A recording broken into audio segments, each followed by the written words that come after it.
कथाटा हूँ हठात दिने मो पाक फोन आसला सुप्रीम एंटरटेनमेंट तरफ जे आम गोटे सिनेमा करूँ मुझे आपण मैंने किए कौन तो जानी ना मु शुभम बाबू कहूली भी टेक्निकल हिसाब रे किछि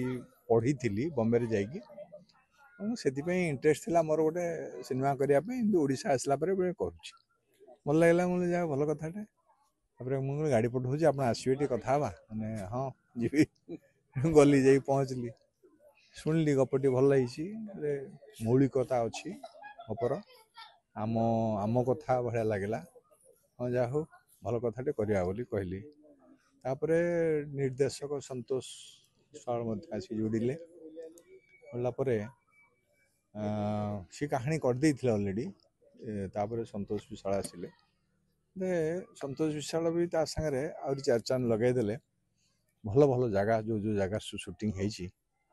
माने सतरे मन भल लगिला जे माटी माँ को भूली नाहंती आमे माटी माँ पाई चेष्टा बंचार चेष्टा माटी माँ को बंचेबार चेष्टा यही सब कथा गुड़िक सिनेमा अच्छी जार ना लाडो जे सब जानी गाँव कथा जो उठे गाँ को भल भाव चिन्ही लोकटी आप से हिसाब से जब लाडो फिल्म की जीवा आम जी जानी लाडो गोटे गोटे परिवेश को लेकिन गोटे जंगल कहानी को लेकिन क्षेत्र में कौन कह गाँव भूमिका के नहीं बहुत अच्छी परिवेशटा को बचाई प्रति मुहूर्त चेष्टा चली तो से निर्देशक हूँ कलाकार हूँ आपंकर लेखक हूँ समस्ते सबु क्षेत्र में चेष्टा चल माने टिपिकल कथा गुड़िक जंगल भितर होता कथा जड़े वैद्यर कथा गोटे वैद्य परिवेश को नहीं वैद्य मुझे वैद्य चरित्र करुच्ची मोर पुओ है लाडो जन वैद्य जमी आम साधारणतः सिनेमा हुए जड़े गंडगोल न कले आने बाहरी पार ना तेणु भिलियानटी अच्छी सेमती चिराचरित कथा भाया किंतु कथाटा चिराचरित होते भी सजासजीटा कि भारी नूतन लगुच भल लगे भल लगे गोटे जो दौड़ सक्सेसफुल घर लेउटानी कर दर्शक आम ओडिया सिनेमा प्रति भल पाइबा बढ़लानी तो से क्षेत्र में जो फिल्म की से दौड़ सामिल ना ना हो पार कारण से भाया ग्राजुअर अच्छी भल लोक मान भितर से भावनाटा अच्छी निर्देशक हूँ कलाकार हूँ समस्ते जोश देते टेक्नीशियन तो बहुत भारी जोश कम कर भल लगला कैमेरामैन जड़े आम बाहर आसु सी पूरा एत मन प्राण दे कर लाइट बहुत कम रे माने आम बजेट को लेकिन सी बाबद भारी भल लगला मुझे जहाँ बजेट को संभाली आम ओडिया लोक ना आम एत पैसा तो करें नहीं तेणु कालिया हम न हम कालिया आसो न आसो एक कथा कहीकि तो फोपाड़ दे हम नहीं तो से सब कथा गुड़ा चिंता कर खुशी लगला जे हाँ भल कथाटे हूँ भल कथाटे हम थैंक यू आम रेकर्डिंग आरंभ हम प्रश्न कौन मनरू पचार अच्छा अच्छा आपण आपण अभिनय रे समस्त हृदय छाप छाड़ी आसान अनेक फिल्म रे तो एबे गोटे फिल्म चलती लाडो जोटा को लेकिन समस्ते सस्पेन्स अच्छा कारण आम खाली शूटिंग सेट रे कुरारी कोदाल एटा सब देखिक डरीगलुनि कौन रही लाडोर भूमिका आप देखो सस्पेन्स जो कथाटा सेटा अभिनय करुवा अवस्था भी रोचे आमर से कम्प्लीट है सब कथाटार तार आसवा आम पाखे सत्यटा ठीक प्रकाशित हम तो जमती भिन्न भिन्न जनर हो सिनेमा सेमती ये गोटे जनर जोटा माटीर कथा कहुँ परिवार संपर्क आपंकर कौन कह माने जोटा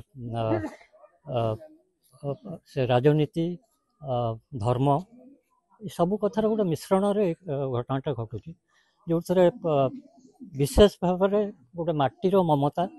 गोटे जो आदिवासी से माने जिते बड़े माने गोटे वंचित होती माटी उपर जो कौन कह लिबर्टी निजत्व सेतबे से गोटे रिवोल्यूशन को आसुँच यहाँ सारांश कहानी जमती कहली ए अर्थनीति राजनीति सेमती धर्मनीति में गोटे प्रतीक हिसाब से चरित्र अच्छी ତା ସାଙ୍ଗରେ ଯେତେ ପ୍ରକାର ଗୋଟେ ମନୋରଞ୍ଜନ ଧର୍ମୀ କରିବାର ଗୋଟେ ଉଦ୍ଦେଶ୍ୟ ବି ରହିଛି। ତେଣୁ ଆପଣ ଦେଖୁଥିବେ ଆଜି ଏଠି ନାଚ ବି ହେଉଛି, କୁରାଢ଼ୀ ବୁଲୁଛି,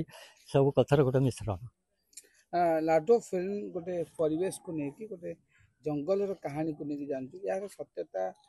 କିଛି ରହିଛି କି, କିଛି ରିଅଲ କାହାଣୀକୁ ନେଇକି ଅନୁପ୍ରେରିତ ହେଇଛି କି ଏଇ ଫିଲ୍ମରେ?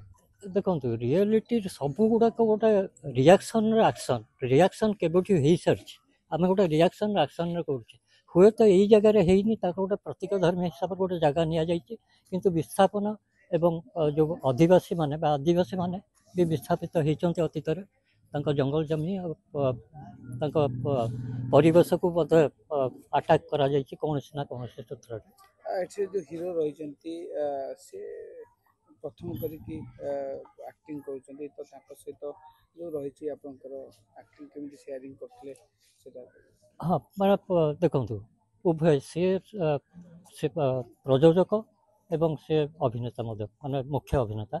ବା ହିରୋ ଯାହା କୁହାଯିବ, ତାଙ୍କ ସାଙ୍ଗରେ ଗୋଟେ ପରିବେଷ୍ଟନୀ ଭିତରେ ସେ ଅଛନ୍ତି ବହୁ ଏକ୍ସପିରିଏନ୍ସଡ ଟେକ୍ନିସିଆନ୍ସ ଆଣ୍ଡ ଆର୍ଟିଷ୍ଟମାନଙ୍କ ସାଙ୍ଗରେ। ସେ ଗୋଟେ ରେସିପ୍ରୋକେସନ୍ ରହୁଛି, ମାନେ ଦିଆ ନିଆ ପ୍ରୋସେସ୍ରେ, ଏବଂ ଭଲ ଲାଗୁଛି ବି, ଆଉ ଗୋଟେ ଅଭିଜ୍ଞତା ଇଏ। ଯେହେତୁ ଆପଣ ସବୁ ଜନର ଦର୍ଶକମାନଙ୍କୁ ଜାଣିଛନ୍ତି, ସେଇ ହିସାବରେ ଏବେ ଏଇ ଲାଡୋ ଫିଲ୍ମ କେତେ ଦର୍ଶକମାନଙ୍କୁ ଆକୃଷ୍ଟ କରିବ, ଯିଏକି ଏବେ ଓଡ଼ିଆ ଫିଲ୍ମ ଗୋଟେ ଷ୍ଟେଜକୁ ଆସିଛି, ଗୋଟେ ରାଇଜ୍ କରିଛି? ଦେଖନ୍ତୁ, ମାନେ ଆମେ ଯେତେ ଜନର ସବୁ ଭିନ୍ନ ଭିନ୍ନ ପ୍ରକାରର ଜନର ଟ୍ରାଏ ଆଉଟ୍ କରୁଛେ ବା ତାକୁ ଆମେ କହୁଛେ କଣ୍ଟେଣ୍ଟ, କିନ୍ତୁ ସେ କଣ୍ଟେଣ୍ଟଟା ଗୋଟେ ମାନେ କ'ଣ ଗୋଟେ ମୁଗ୍ଧକର ହେବା ଦରକାର। ଯେତେବେଳେ ମୁଗ୍ଧକର ହେବ, ଦର୍ଶକ ନିହାତି ତାକୁ ପସନ୍ଦ କରିବେ। ଆମେ ଏକ୍ସପେରିମେଣ୍ଟେସନରେ ବର୍ତ୍ତମାନ ଚାଲିଛୁ, ଗୋଟେ ଯେଉଁ କପି ପେଷ୍ଟ ହେଉଥିଲା ତାକୁ ସବୁ ଦୂରେଇକିରି ଆମ ନିଜସ୍ୱ କାହାଣୀ, ନିଜସ୍ୱ ତଥ୍ୟ ଆମେ ଦେବା ପାଇଁ ଚେଷ୍ଟା କରୁଛେ। ତା ଦେହରେ ସେ ଟିଆଇଡି ପ୍ରୋସେସ୍ରେ ଘଟିବ ସବୁ କଥା, ଏବଂ ଗୋଟେ ଆଶା ରଖିକିରି ବା ଆକାଂକ୍ଷା ରଖିକିରି ସେସବୁ ଗୋଟେ ପ୍ରୟୋଗ କରାଯାଏ, ଏବଂ ସେଇଟା କେତେ ସକ୍ସେସ୍ ହେଉଛି ସେଇଟା ଆସିଲା ପରେ, ଦର୍ଶକଙ୍କ ଆଖିରେ ପଡ଼ିଲା ପରେ ଜଣାପଡ଼ିବ। Thank you sir.